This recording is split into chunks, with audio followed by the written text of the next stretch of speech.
India and China have fought a war. Will it happen again? The China-India conflict may be inevitable.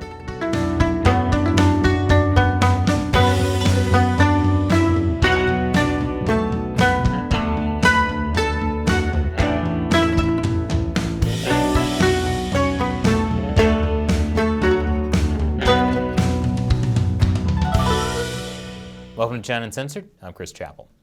India is in China's crosshairs. It's the world's largest democracy and biggest regional rival to the Chinese Communist Party. India is also one of the only countries that has actually fought a war with China in recent history.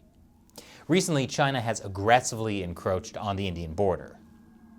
And now, within India, there is a growing backlash against China. Many major Chinese-made apps have been banned. And India has been holding complex military training drills with the U.S. This is all coming together in a broader coalition of the U.S., India, Australia, and Japan known as the Quad, an alliance forged specifically to counter an aggressive Chinese Communist Party. Major conflict between India and China is coming, but is India really prepared? Joining me today is retired Indian Major Gaurav Arya. He's a respected strategist and editor-in-chief at India geopolitical think tank Chanakya Forum. Thanks for joining me today. Thank you very much for inviting me, Chris. So, top Chinese officials just met with officials from the Taliban. What's behind the meeting? Well, there are a couple of signals here that China is trying to give. Obviously, that China is interested in Afghanistan, which it was not till the time US forces were there in Afghanistan. Secondly, China fears the Taliban because China is connected to Afghanistan, Chris, through something called the Wakhan corridor, which is roughly 300 to 350 kilometers long and approximately 35 to 65 kilometers wide. And it is a very strategically connected corridor. It has Afghanistan on the west, China to the east, Tajikistan on the north, and Pakistan on the south. And at the end of the Chinese end of the Wakhan corridor, a little away, of course, but at the Chinese end is the Xinjiang province. So yes, there is a desire to somehow control the Taliban by giving money and also make its presence felt in post-US Afghanistan. That is happening, but there are other interesting things too, Chris. And I saw the photographs and the videos of this meeting between the Taliban leaders and the Chinese foreign minister. And I did not see any Pakistani there. And, Pakistan's existence for the past 74 years has been based on the fact that we are so geostrategically important. America needs us, China needs us, everybody needs us. And today, everybody is talking to the Taliban directly without going through Pakistan. So I think that's very interesting. What do you think that means? It just means that this entire concept of Pakistan being geostrategically important is, it's past its sell-by date. And in this new world where people can reach out, the Taliban has spent 21 years on the run. After the US forces started bombing Afghanistan, Taliban were in hiding. And this is a new Taliban. They're still medieval bigots, they're still terrorists, but they're smarter. And they've lived in Dubai, they've lived in Qatar, they've seen the world, they've met with world leaders. And this is a Taliban that understands the power of diplomacy. This is a Taliban that understands that you cannot live in isolation today. It's a much smarter Taliban, a much more vicious Taliban. And I think this means directly is that Taliban says that we do not need Pakistan any longer. We can go it alone. And they're doing that. They're speaking to the Russians, the Indians, the Americans, the Chinese, the Iranians. They're speaking to everybody. And there is no Pakistani in that frame. Well, I'm curious about the Pakistan thing because I thought for the Chinese Communist Party, Pakistan was so important because of a counter to India. Doesn't the Chinese Communist Party still need Pakistan for that role, or can the Taliban somehow supplant that position? Yes, I think Pakistan is still important to China, but not in terms of the Taliban. It is separately important. Pakistan is a nuclear weapon state. It is an unstable state. It is a state that is sinking as far as external debt is concerned. It is on the FATF grey list and hence controllable by China. China loves these kind of countries that have a corrupt political elite and countries that are willing to take loans at very atrocious sort of rates of interest. So China does this. They've done it with Sri Lanka. They've done it with a host of countries in Africa, and they've done it to Pakistan also. In fact, half of Pakistan's strategic assets are mortgaged to China. So yes, Pakistan remains extremely important as far as China is concerned. But as far as India is concerned, Pakistan is more or less of an irritant, because for everything, for day-to-day survival, they need loans. And a country that survives on loans cannot fight India. You see, you need to have depth to fight India. And this is not the Pakistan that was in existence 20 years ago. This is a caricature of the old Pakistan. With its elite, you'll be surprised. I don't know if you already know this, but their national security advisor, Dr. Moeed Yusuf, has an American green card. And that is true for half of Imran Khan's cabinet. They have two passports. They're either American citizens or Canadian or Australian or from UK or some other country like that. They don't believe in Pakistan any longer. I mean, it is unthinkable in India that even a lower government official, a very junior government official, or even a normal citizen without any position in government, it's unthinkable that he would have two passports. It's not done. We would never allow it. But in Pakistan, at the highest, they're army chiefs. They're former army chiefs. They're the most powerful people in Pakistan, more powerful than the prime minister and the president put together, including the Supreme Court. These people are like demigods in Pakistan. The last three are living outside. They don't even live inside Pakistan. They don't live in Pakistan. Well, just to wrap up real quick with the Taliban side of things, China teaming up with the Taliban obviously involves U.S. security concerns with Afghanistan. So how does this change the balance of power in the region? I think as the American officials have said it very clearly, Chris, they have not left Afghanistan. They have simply repositioned themselves. I think America is there to stay in Afghanistan for a long, long time, though in a different manner. A lot of Pakistanis were celebrating, saying that, we have again defeated a superpower. They have this habit of prematurely celebrating. They don't understand. You see, what America has done is simply shifted focus to the Indo-Pacific. And America continues to exercise tremendous power and authority inside Afghanistan, through its air force, through its drones, through helping the government in Afghanistan. And India is there along with America in various ways, helping the government there. And so are other Western powers.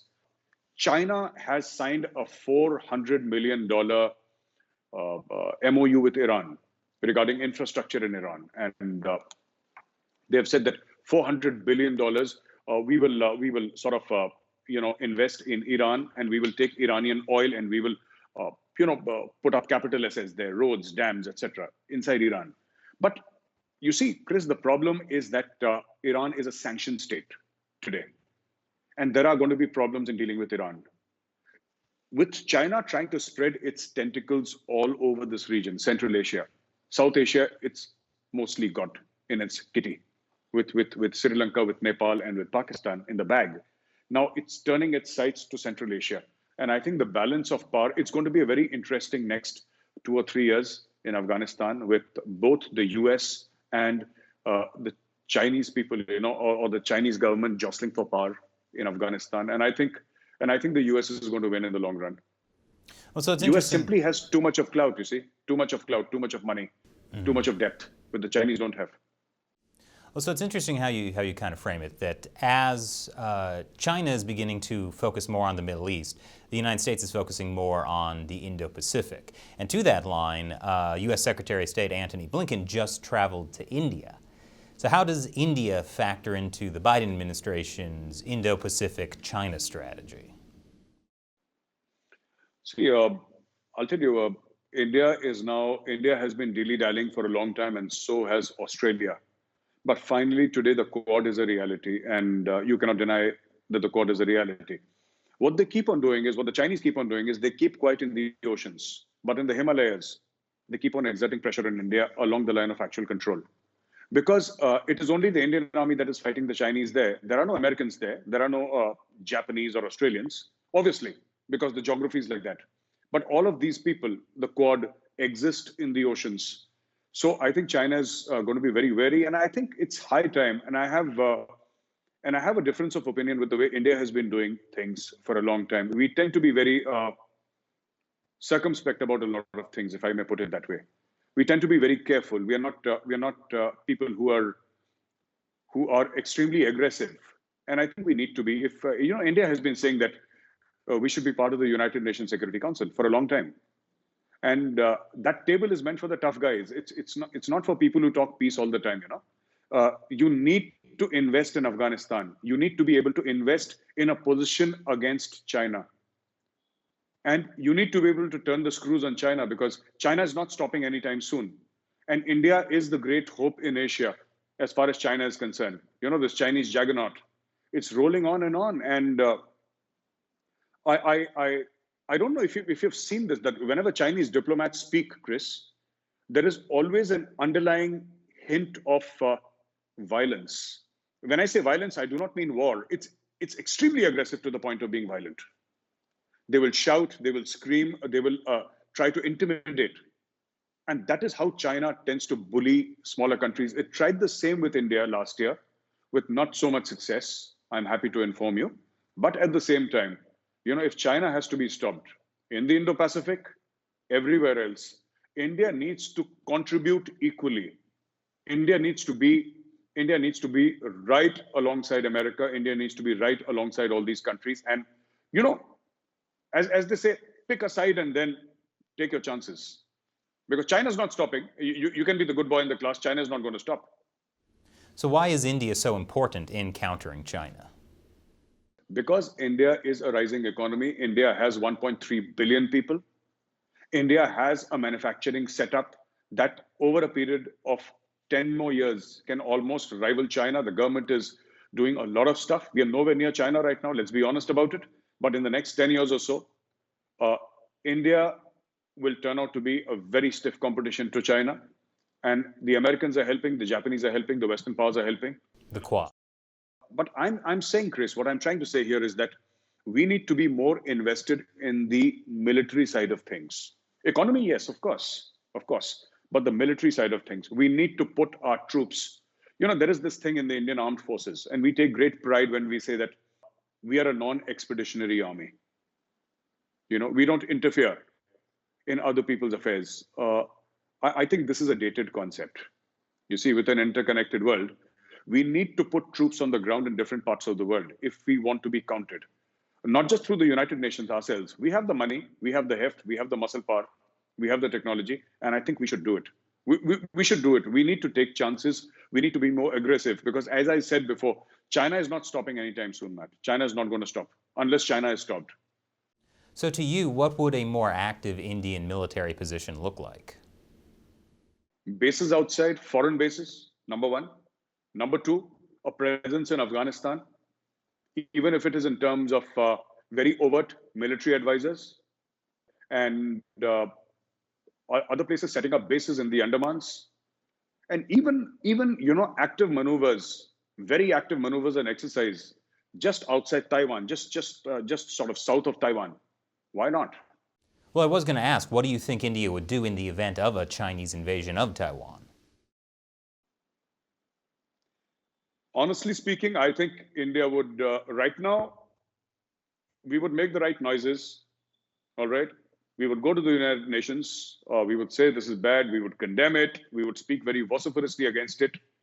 But I'm not sure about the fact that whether we would put troops on the ground. And finally, I think, that's where the money is. You need to be able to put your tanks, your aircraft, your submarines, and your aircraft carrier on the ground. That is how you project power. That's how any aspiring superpower projects power. It's not by filing petitions to the International Court of Justice. That's not how things are done. So do you think it should go as far as the Indian military doing drills with Taiwan? Absolutely. We should do it. We should have done it a long time back. I'm surprised we haven't done it till now. We took ages to recognize Israel.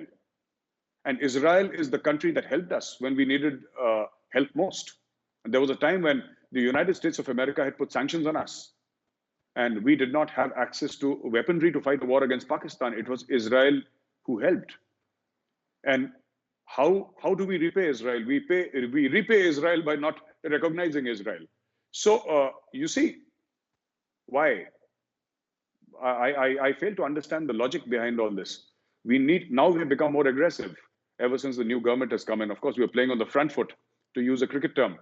We're playing on the front foot and we're playing aggressively. But the fact remains that much more needs to be done. And you see, Chris, I honestly feel that too much is made out of China in terms of what China would do.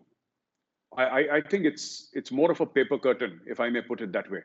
You poke China a little, and China withdraws. It's like the class bully, no? The class bully. You punch the class bully back, and he backs out. He backs down. That is what China is. Too much of money, too much of new money, and not enough sense how to use that money, and trying to bully other countries. I think India is in the right position. We must, and while we have almost $100 billion of trade, not exactly 100, a little less, but almost $100 billion of trade. But that does not mean that you can allow China, and we have not allowed China to bully us. We have responded to China. All I'm saying is that even on our line of actual control, the sort of de facto border, if I may call it, between India and China, it is largely contested. China does not recognize that border, hence the clashes. We have a Tibetan government in exile in India. We should openly say that Tibet is a disputed region. We don't believe in one China. China is predatory, you see, and it must be called out, and India must do that. Again, Chris, the same. I'm going down to the basics. You see, you cannot aspire to be a global power and then say that all we are going to do is condemn, from the United Nations. No, you have to project that power. Otherwise, nobody will take you seriously in the long run. Well, you say currently the Indian government isn't doing enough to project military power, but China has been rapidly developing a military presence in Tibet. How long do you think it will be before China forces India to confront a military presence? See, Chris, I think the Indian government is moving in the right direction. So I will not say that they're doing nothing, but I will certainly say that we need to do much more. And because you see, China is bigger and more powerful today, economically at least. The only way we can counter China is by moving faster. And we are not moving fast enough. So yes, China has the big checkbook, and China is rapidly militarizing its economy. And Xi Jinping recently said that by 2027, we will have military power equal to that of the United States of America, which is absolute hogwash. The kind of military power America is able to, the aircraft carriers, the nuclear submarines, it's simply not a question of having a checkbook big enough to buy all this. It's not a toy that you buy from a toy store. You see, there is from a military perspective, there is so much more that goes in to training of your troops. There is a certain mindset. China does not have it yet. But yes, China aspires to have it. They have the means to have it. And India must understand, like, for example, if China wants to enter India illegally, and if it tries to enter India illegally, we should not go for a stalemate and say withdraw. You also enter China. You see, then you are in a bargaining position. Counter-infiltration, counter-intrusion. Sit on Chinese soil and then negotiate with China. Negotiate from a position of strength. China actually believes, they have these handbooks, which I had a translated copy with me long back, and they actually believe that all these areas belong to them. These areas, the five fingers that they say, out of this thing into Arunachal Pradesh, Sikkim, and other places, and China actually believes. And unless we are aggressive with China, like today, China is doing nothing, right? This is campaigning season, at least till September, October. We call it the campaigning season. Up in the Himalayas, where there is no snow and it's not absolutely freezing cold, minus 50 degrees. It's not like that right now. All right. This is campaigning season. 2-3 months back, India should have just gone inside China and sat down there. Just go and sit down inside China. Just put 10,000 of your troops inside China and let's see what China does. Because that is what China is trying to do. And see, this is the only way you counter China.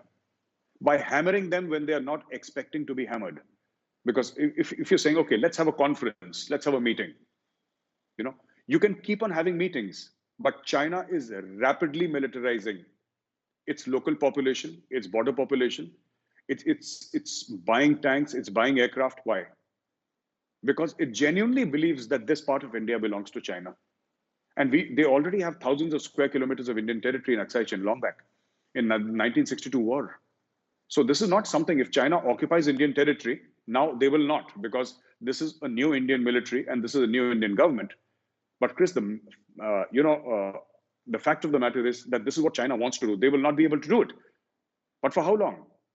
We need to take aggressive action to push back China.